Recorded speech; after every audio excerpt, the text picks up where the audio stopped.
All right, friends, welcome. Hello. Come in, sit down, pull up a seat, take a beverage. That was a crystal that just fell out of my lap. I have lots of crystals all around me. I'm really nervous. Welcome to my life. I'm going to share my screen. so, y'all have been here staring at the screen for a second, but I'm Meg Collier. This is a session on how to work from home. If you just start popping in here, this is a session or a series of 5 videos that I made for really to help my clients that I work with. And then it turned into like a bigger thing, and a lot of people got their hands on it. And um, what I have found and what I've heard is that the tips and techniques in here have helped a lot of people. Before we dive into this, I want you to take what works for you and leave the rest. That's Al Anon jargon, if any of you have ever been in rooms before. But like, really, there's no right, perfect, or exact way to do this, right? And so I think this is about like honoring what works for you and leaving the rest. So we're going to keep going here on this presentation. Here's me in like a bunch of bullet points. So I'm going to talk fast in regular Philly style. They don't like that out here in Massachusetts, where I just moved to. And with that, I am on Nipmuc lands, unrecognized and occupied lands in East Hampton, Massachusetts. A Temple alum, and I'm a Philly native. I left hoot hoot to my my Temple Owls out there. I moved out of Philadelphia literally 30 days ago, at the whim of a high school friend saying an apartment opened up in Massachusetts and I needed the woods. So I'm not exactly in the woods, but I'm next to a mountain. I'm an activist and a business owner. I'm very passionate about righting the wrongs in the coaching industry and making sure that the coaching industry becomes more responsible, more ethical, and also more anti-racist. And so like that's a really big thing for me. I'm a digital marketer turned coach. So my first bar camp was in 2014. I was a summer camp counselor doing digital marketing for a vendor camp in 40 locations in 8 states. And so I've done a lot of work on the internet. And so now I just do that like for myself mostly. I'm a recovering perfectionist. So like this list would never be enough because like would I have given you all the information you need about me? I have a podcast. It's called Rising Together. I'm a competitive axe throwing coach for any of you Philly folk.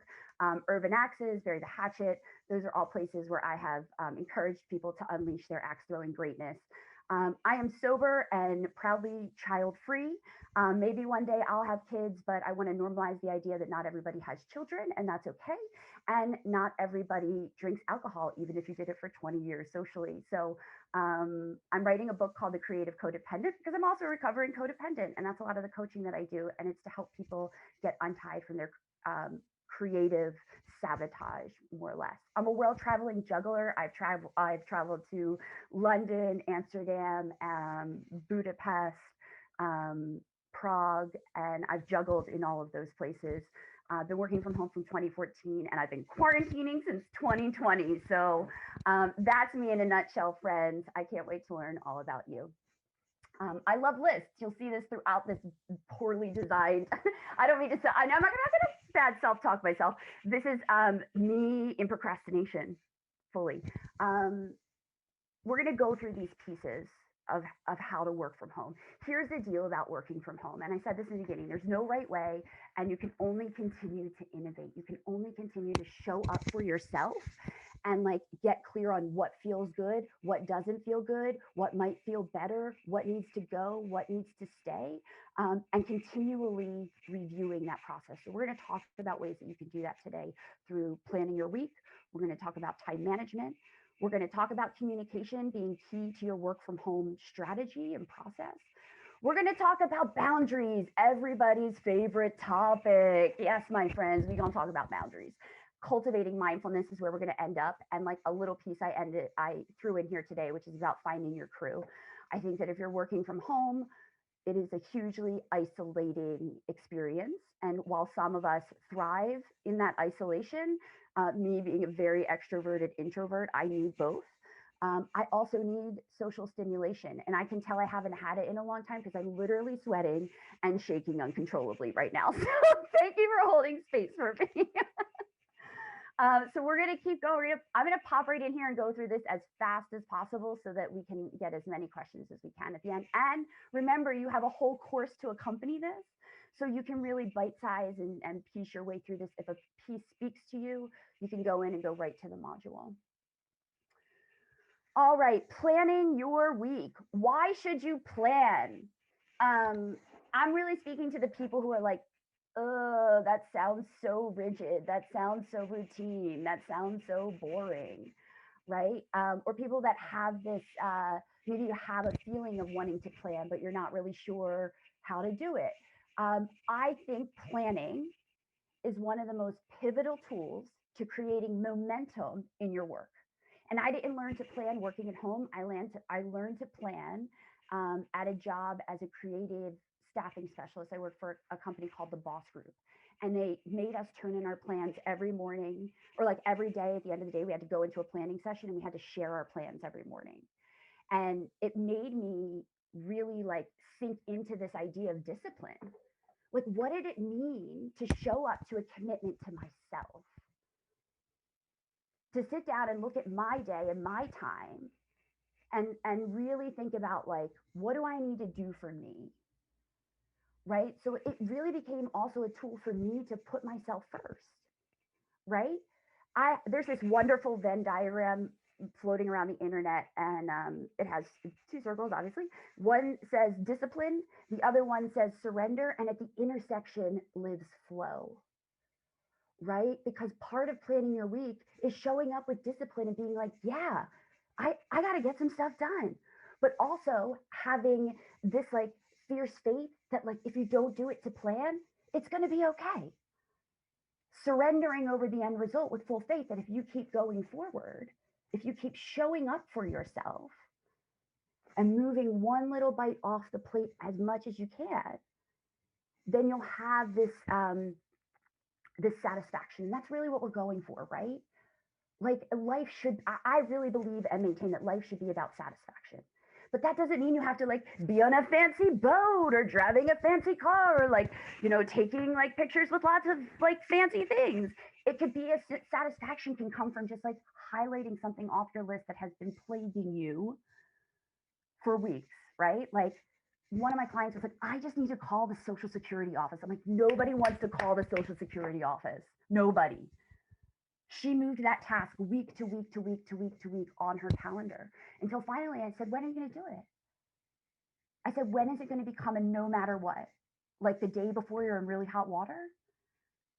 And we had to talk about it. What are we looking for? What's stuck there? And resistance will rub you up against, or planning will rub you up against your resistance, right? It'll take you and put you right in the positions to be like, ooh, these are the things I've been avoiding. And so there's a planning sheet that I put in here. I think it's on the next tab. Yeah. This is specifically a planner sheet that I use. It's through a planner called the Passion Planner. Maybe some of you have heard of it before. Passion Planner comes in all shapes, undated, dated, weekly, daily. And get this, they're so generous and want people to plan so badly, they'll give it to you for free to print out so you can test which one works best for you. And that's what I really want to invite you to do, is to print out a sheet from the Passion Planner site, give it a go. I'm not going to go through all of the details of how to fill this out. I do that in the video, and I'll walk you through exactly how to chunk out your day. But here's the deal, like, you really want to be like, how does this day make me feel? Sometimes I recommend to clients that they should make out ideal map, like, remember in high school we had the B schedule or the A schedule or the C schedules, like different bell schedules. What if you had different bell schedules for your workday? What would that look like? When would you eat lunch? Maybe you wake up and, like, I don't know, like, I'm a lady, every 28 days it goes down. I need a schedule for that, right? Real talk. And like, that's the thing, is like, if you get migraines, I have autoimmune conditions, if you have chronic fatigue, if you have anxiety, if you have children, if you have a life, if you have things outside of your job, you need to account for them, right? And so this will help you do that. More than anything, planning should make you feel a sense of lightness because it gives you access to information that you didn't otherwise have. You're not showing up to Monday scraping for like, oh shit, what do I got to do? So I curse just a little bit sometimes. What do I have to do?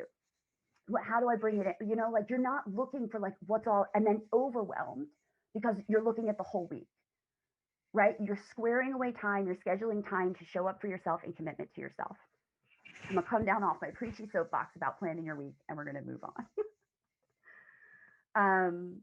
Lots of questions. If there's any questions, we'll go through them all at the end. I'm gonna keep moving fast. Time management. How do you eat a hot ass pizza? Your girl MC wants to know. Well, let me tell you how you don't eat it. One fell swoop, all in your mouth, scalding hot. It doesn't work, right? It's terrible. You could choke. You're going to burn your mouth. I tried to look for like a funny GIF to put up here. Don't Google pizza burnt mouth. Okay, just don't do it. Like, save yourself the terror of it. This is why we have a very plain thing here. But here's the deal, right? Your life, your job, your commitments, your professional commitments, your personal commitments. This is about taking things bite by bite. And if you're overwhelmed by what that looks like, you can't even get a bite because you don't even know what's on the table, then there's a whole other process on my website. It's the Slay Overwhelm process. It's free. You can do it. And it walks you through how to unpack all of these little bits of what's on your list, right? And a lot of what it is figuring out like what needs to happen first, where you have control and where you have influence, right? And understanding that like the places you don't have control and influences are matters and people and things outside of yourself, right? And really coming to yourself and saying like, when can I schedule this for myself? When can I schedule my anxiety? That's my favorite thing to do, is schedule cry time, right? Like a client comes in, we have a really tough session. I can't just go and cry. I have another session. I got to schedule my cry time. But I'm going to honor that, right? Schedule your anger when you're so mad at somebody, you just want to hit send on that text message. The best mantra of all, count to 10 before you hit send, right? Count to 10.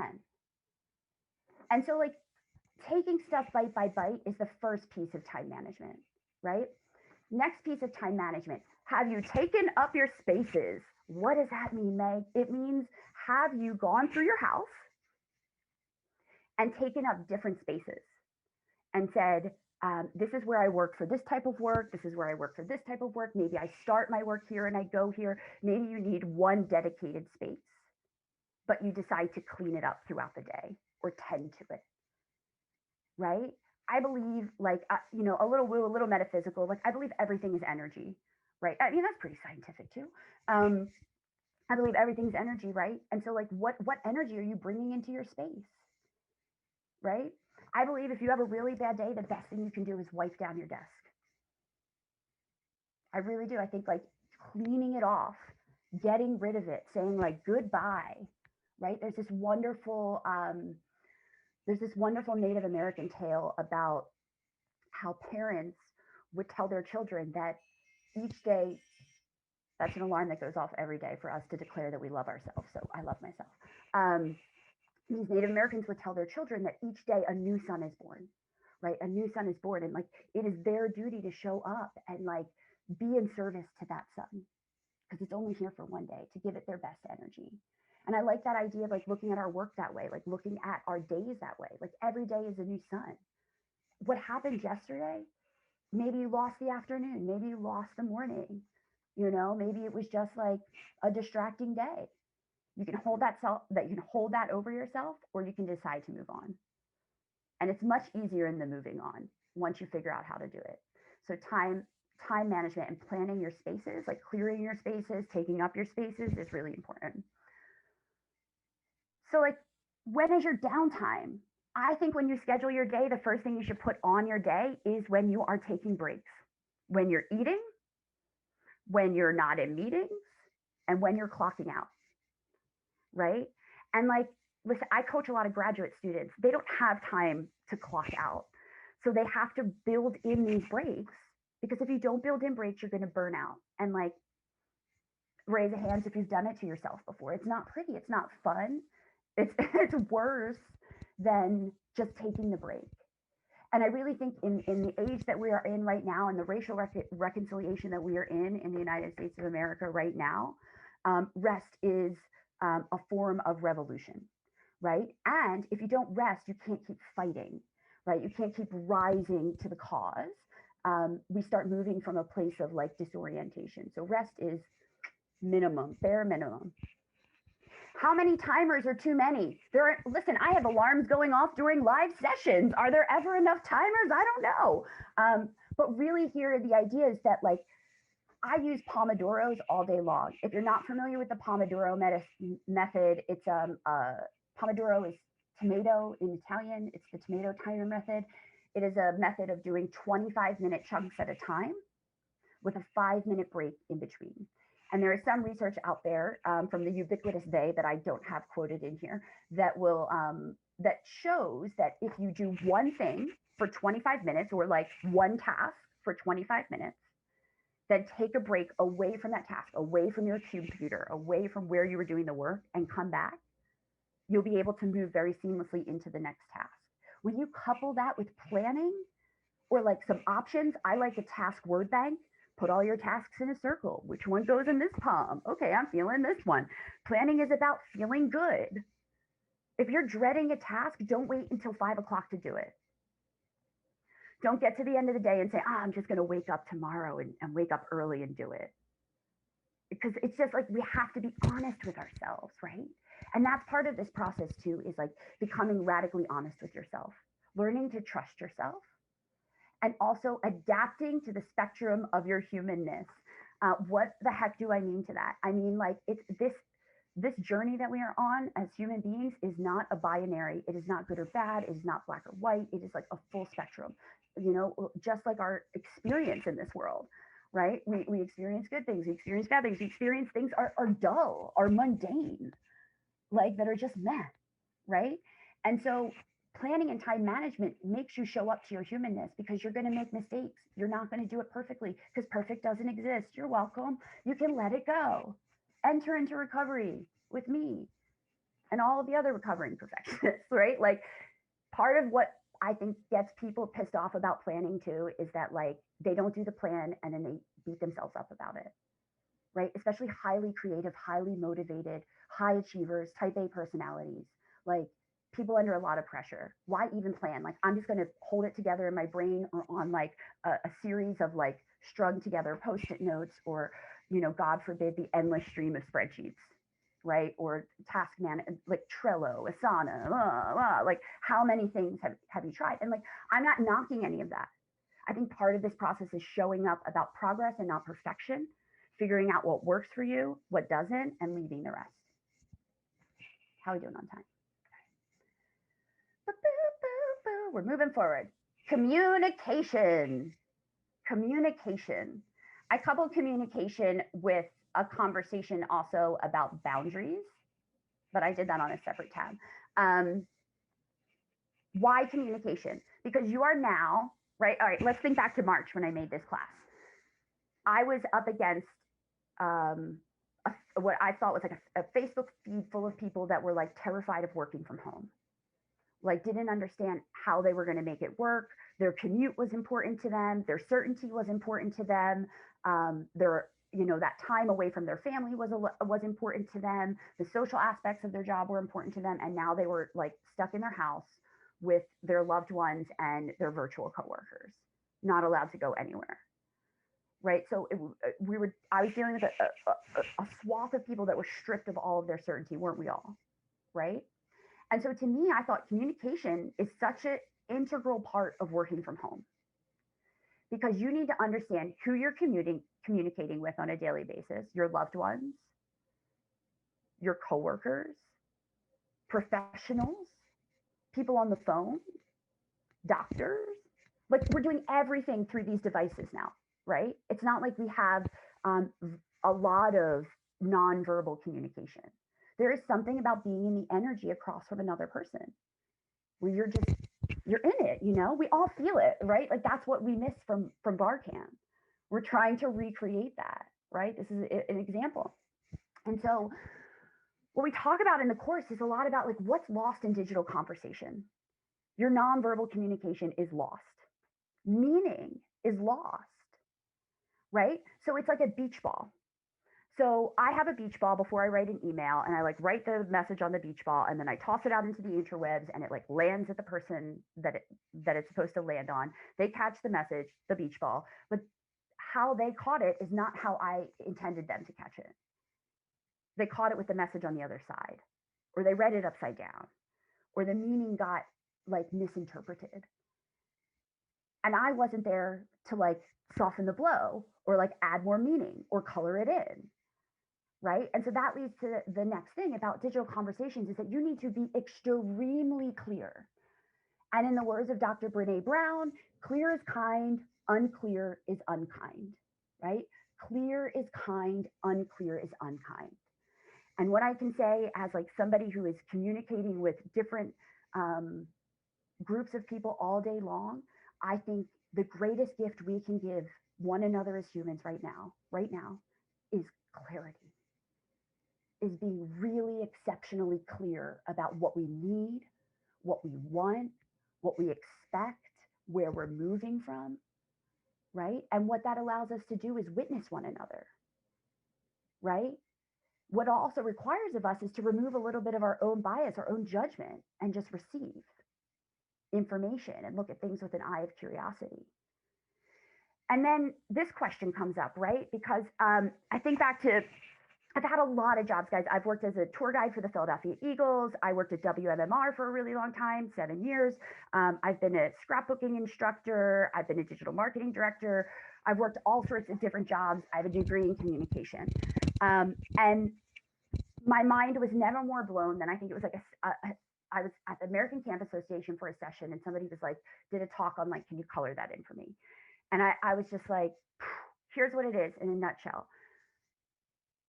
We don't ask for all of the details that we need very often, right? So like, what does that mean? It means that like people are left kind of like making assumptions or filling things in, or what could take one conversation takes 17 emails, right? Or what could be one conversation takes a bunch of meetings. And so this is my question for things. Before I hit send on an email, before I hit send on an agenda, I'm like, does anything need to be colored in here? Could somebody come into this message and have the information that they need? And is it bulleted? You know, do they have headings? Like, am I using like different types of whatever to like say what I need? Does the message need to be this long?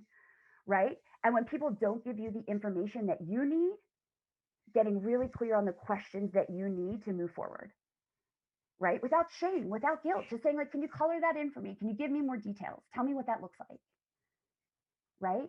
And then another part of this is like, what format should this communication be in, right? Because like, if like I said, if you can do something in a 90-minute Zoom meeting, right, which is long, that would take 17 emails or like a bunch of messages on Slack or like back and forth with clients, like sometimes you just need to get the client on the phone, right? And so like sometimes the email exchange is the best.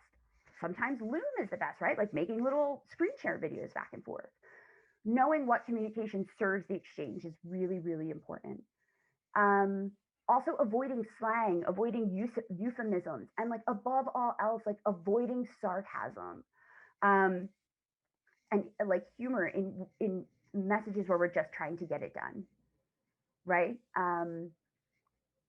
The second part of communication, or another part of communication, I think, is also self compassion, which like where how does that even fit in?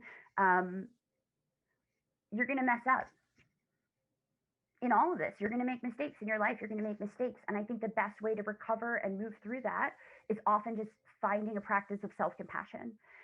There's a doctor, her name is Dr. Kristen Neff, and she does a whole host of research on self compassion practice.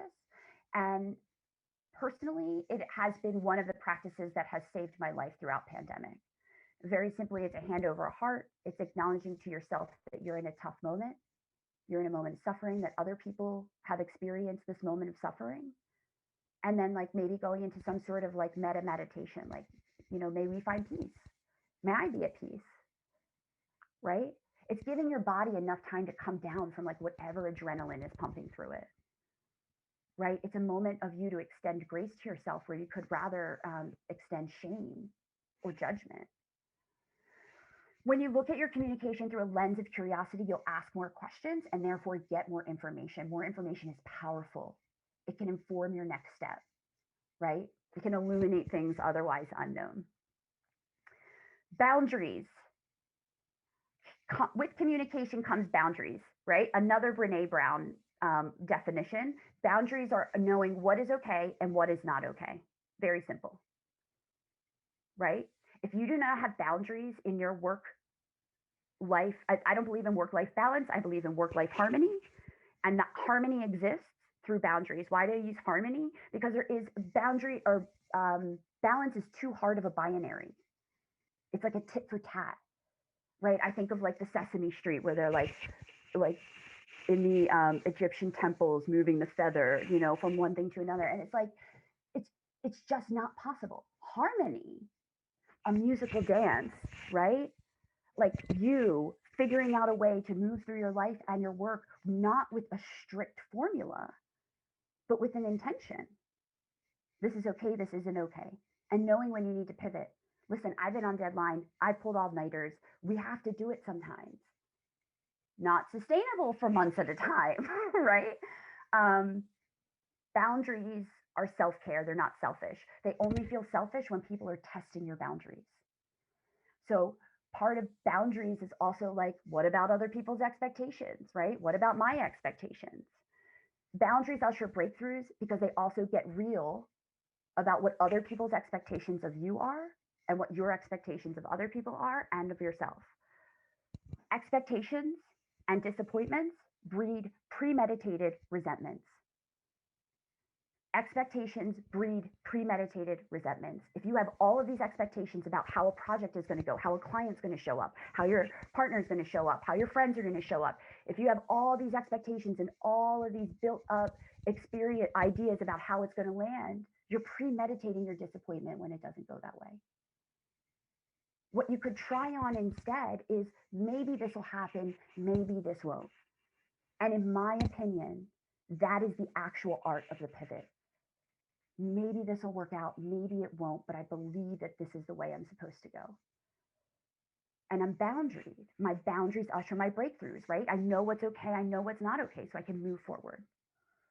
And to me, that's how boundaries work in this work from home thing. You got to know when you can take calls, when you can't take calls, when you're in a do not disturb chunk. How are you going to let your family know that like you are off limits, right? When I worked in cubicle life, I put caution tape around my cubicle. I was like, y'all just stay out of here. Big headphones, leave me the F alone, because people don't respect space, right? It's why it's important to stake your space. Know where you're working. Woo! Boundaries. I'm going to keep going. That's it. That's the end. Just kidding. Cultivating mindfulness. I didn't make a slide for this, but we'll stay here. If you do nothing for yourself, if you take away nothing, you all are familiar with Penn. Penn has a wonderful mindfulness program. It changed my life. I'm not kidding you. 5 years ago, I had hives all over my body. Nobody knew what was wrong with me. I was sad. I was lost. I had finally been working at home. You know what? This was supposed to be my dream. And I couldn't get out of bed. I couldn't go to the offsite meetings I had to go to. And like when everything fell out, and what I realized is that there was a huge amount of anger and sadness and distrust of myself inside my body that had been living there for a long time. So I hooked up with a therapist, I hooked up with a coach, and I hooked up with a mindfulness practitioner. And Dr. Michael Bain from the Penn Mindfulness Program, it changed my life. It taught me how to connect with my breath, which rooted me into the ground, which got me back to the earth and out of these like spinning thoughts. And it helped me start to learn how to cook, how to take care of my body. I found out I was allergic to milk, eggs, gluten, and nuts at the age of 32. I got a divorce. I cut off all my hair. I got the tattoos. I sold my stuff. I traveled across the country, and I landed back here in my parents' house 6 months later because I didn't do the work inside that I needed to do to actually go. I was running away instead of running towards something, right? And so, like, if I can urge you to do nothing else as you like leave bar camp here today, it's like to award yourself the time that you need to bring your purpose into the world. What I didn't tell you at the beginning of this is that I call myself a light summoner because that's the exact work that I feel called to do, which is to help people just like you and me, people out here just trying to like make ripples in the world, create impact, right? And feel fulfilled in doing that. Like unleash that greatness into the world, keep shining your light, right? So that you can go on and keep creating big impact, major waves, and feel good doing it. So thank you for listening to my very fast talking talk. If you'd like more Meg and more on these specific things and all of the tools, they're all in the online course. It's totally free. You just have to put in your email and you can hear from me from time to time, or you can unsubscribe, whatever feels best for you. So thank you to each and every one of you. If you have questions, comments, feedback, all of that. Oh, thank you. Yay! Yeah, thank you so much, Meg. That was amazing. Like she just said, if you have any questions, go ahead. You can put them in the Discord. I can read those off for everybody. And then if you want to read off your question yourself, just let us know, and then we'll go ahead and get you unmuted. Yeah, and I think everybody can unmute themselves too, if that helps. Mm-hmm. Yes, I do see there are several people typing, so as soon as some questions come in. Great. Okay, somebody asked for the link to your website. Yeah. So the link to my website is it's very long and convoluted, judgment free zone, togetherinrising.com. Together in Rising. That's because Rising Together was already taken. Yeah, that's my website. The website for the Podia course that I have is in the channel. So it's just right up at the top. Great, thank you. I know I typed that into the Discord. Somebody else also typed that into the Discord. Awesome. So that'll be available over there.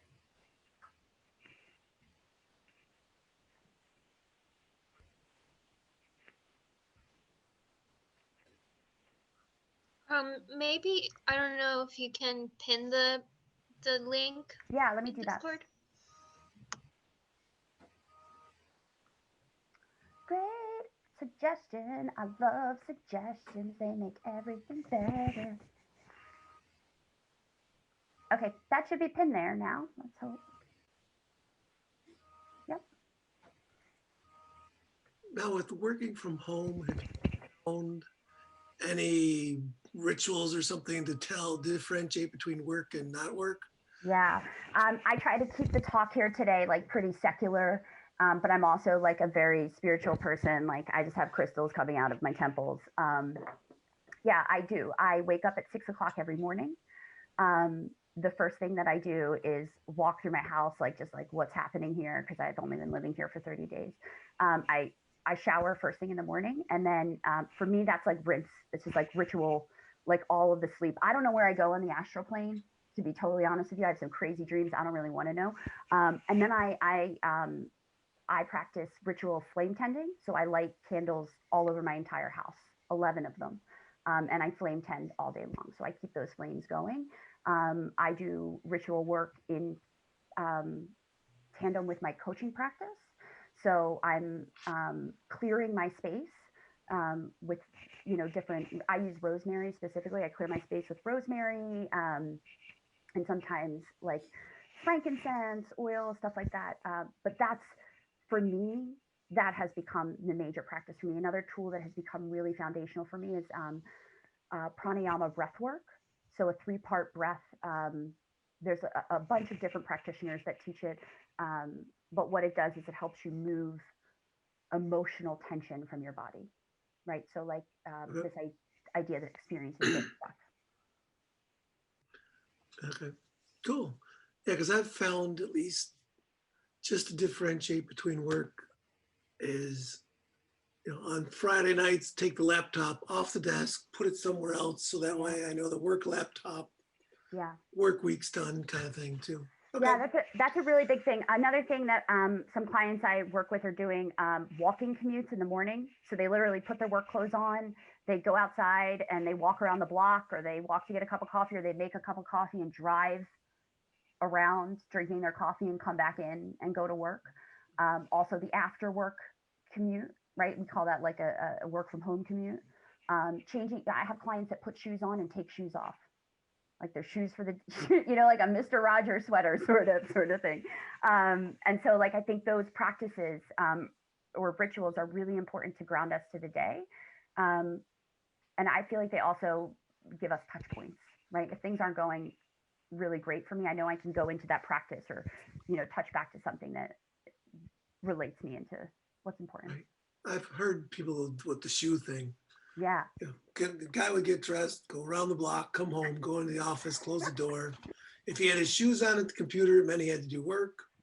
And if he didn't, then he could dilly-dally and do whatever on it. Yeah. I did live streams at the beginning of pandemic. I did a live stream at 10 a.m. every day because I knew that would get me, my recovering codependence would have me in deeper commitment to other people than myself. So I was like, yeah, I'll just show up every day online. And it was radical. It was awesome. People loved it. I grew my business. It worked really well. But, it's also self-care. It's like practice of sustaining that over a long period of time was not, it had to be a challenge and not like a forever thing.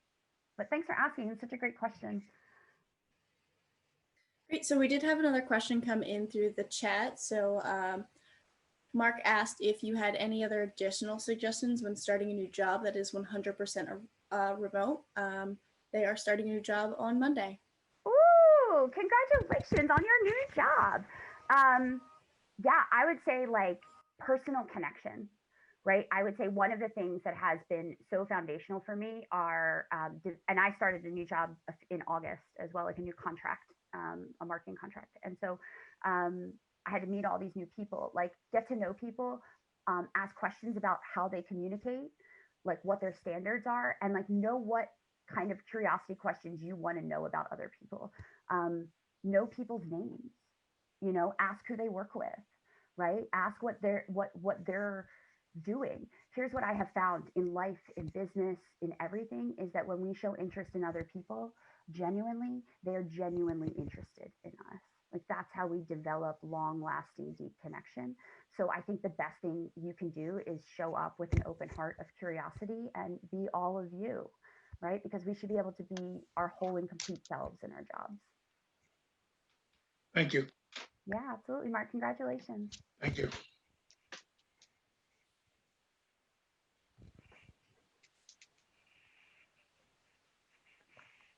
Great. So did anyone else have any last questions? I talked so fast. We went so quickly. I mean, I can ask you guys some questions too. Like if anybody wants to share about what their experience has been like working from home during quarantine. Is it different than working from home? If you did work from home before, Can I ask a question? Yeah, please. Can you say more about pranayama breathing techniques? Yeah, absolutely. So there's all different types of breath work.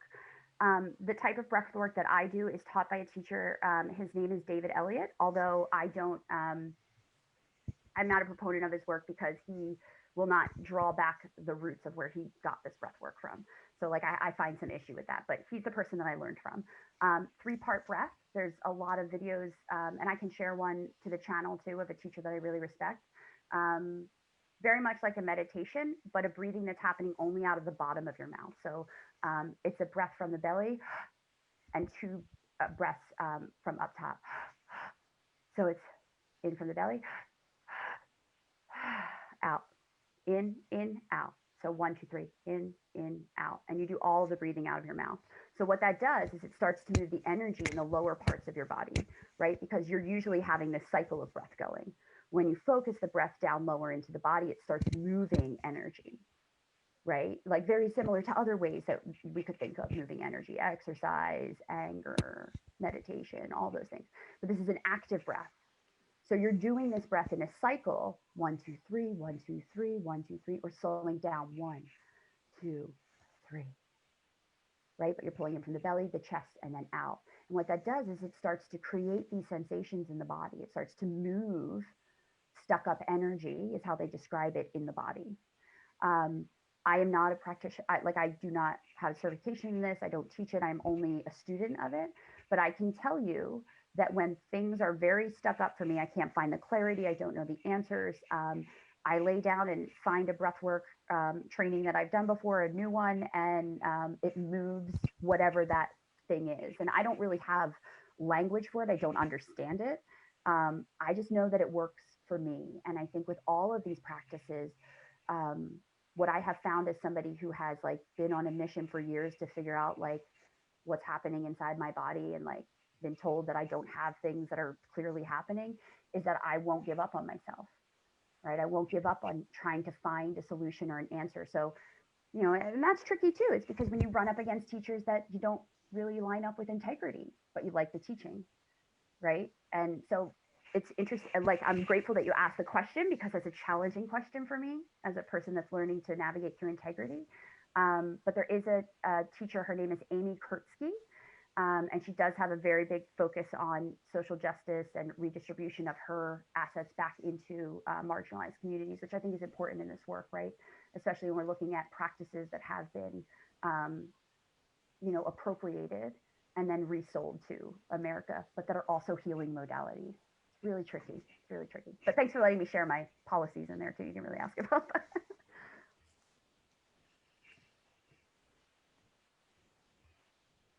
Yeah, does anybody want to share their experience, or if you have any other questions, feel free to unmute yourself, or you know, don't all jump at once. This is very exciting times.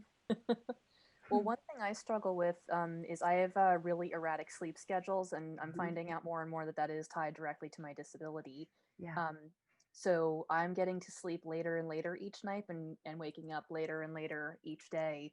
What's nice is I work for an organization that really embraces self-care. So the understanding is we're all going to have uneven schedules as long as we communicate when we're actually going to be quote unquote on and able to receive messages and meetings. It's okay. There's that flexibility. Yeah, I think that's really important. And, you know, my hope is that that's what I mean about, you know, being a whole person in your workplaces too, right? Like I'm just now working to get diagnosis for neurodivergence myself because I've never, like, I wasn't around anybody who believed in that type of diagnosis or thought, you know, I just was so good at overcompensating and grew up with other people with disabilities in my family that like I looked like I pretty much had it together. And same as you, I'm realizing now like sleep schedules, these things are the uniqueness of why I work from home, right? Like these things are not, there's nothing wrong with me. There's nothing wrong with any of us. Like we're all just like unique humans, right? Having our unique human experience. And the more we can live in that awareness and embrace it and be seen in it, right? Fully seen is like so powerful. So I'm grateful you're having that experience. I have a quick question. Yeah, hi Joe. Hello. You said that you still use Pomelo. In other words, what app do you use? In other words, for doing your time stuff? For my Pomodoros, yeah. Yeah, I used to use it. There was one that connected to Trello, but I haven't used it in a year and a half or something. It's been a while. But I was just asking which one you used. Yeah, so I have really liked Toggle over all of the years. I feel like when I was doing a lot of freelancing and a lot of contracted work, they had great tagging systems. They were really able to like get me to print those reports out pretty easily for a bunch of people. I now use an app called Dubsado, which is like full client management. So all of my time tracking goes directly to invoices. And then for the Pomodoro timer, the tomato timer, I just use a YouTube video and I put it up in the corner of my screen. There's also an app called, and I don't know if it's still around, but it's called 30 over 30, which is literally a Pomodoro app. And so they'll let you break out your 25-minute things and lay it out in your phone, and it'll just move you through each thing on a timer. So if you have a tablet or something like that, you know, I'm also a big proponent of like, do what's simple. So like the timer on my phone, right up, you know, is the thing that I use a lot. For my self-compassion breaks, because we did talk about timers, I have these timers. They're little sand timers. So when I'm pissed off, when I'm frustrated, when I'm like, sometimes I just find myself giving the finger to the computer. We've all been there, right? And it's been happening a lot. It's been happening a lot this week. I take out my little sand timer, and my mom gave this to me when I was getting divorced, because she was like, you got to learn how to manage your big emotions. And I said, I don't know. They're so big, they take over. She said, give yourself a sand timer. Sometimes it takes a couple flips of this, you know, sometimes I got to take a hooky day, but like, I think it's about finding the one that feels best for you and just keep searching it. Right. Yeah. Very good. Thank you. Oh boy. All right, friends. Well, thank you so much. I think that's everyone. If anyone else, I'll hang around for a minute if anyone else has questions, but I want to let you all get to our closing stuff that's happening here in a few moments. Thank you so much for joining me. If I can ever be a resource to you on your path, even if you just need someone to listen to, please know that you are absolutely 110% never alone. And I'm grateful that you came to choose to spend some time here with me today. Thank you so much, Meg. Thanks